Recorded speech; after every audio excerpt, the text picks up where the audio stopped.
আরে টিকাতুলের মোড়ে একটা অবিচার সিনেমা হলে রয়েছে। আরে হলে নাকি আর কন্ডিশন রয়েছে। আরে টিকাতুলের মোড়ে একটা হলে রয়েছে, হলে নাকি আর কন্ডিশন রয়েছে।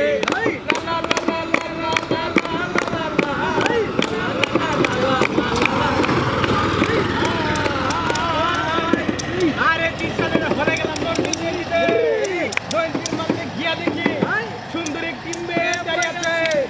মেয়েটির চোখের পর চোখ পড়েছে, হলে নাকি আর কন্ডিশন রয়েছে। টিকাতুলের মোড়ে একটা হলে রয়েছে, হলে নাকি আর কন্ডিশন রয়েছে। লা লা লা লা লা লা লা লা লা লা লা লা লা লা লা লা লা। আর ভাই, আরে 30 সালের সুন্দর একটা রেস্টুরেন্টে গেলাম। রেস্টুরেন্টে গিয়া দেখি সুন্দর মেয়েকে আমার সাথে সাথে আসলো। আইসা দেখি পিৎজা বার্গার কত কিছু খাইলো, বিল এনেছে। বিলটি দেখে আমার মাথা ঘুরেছে। হলে নাকি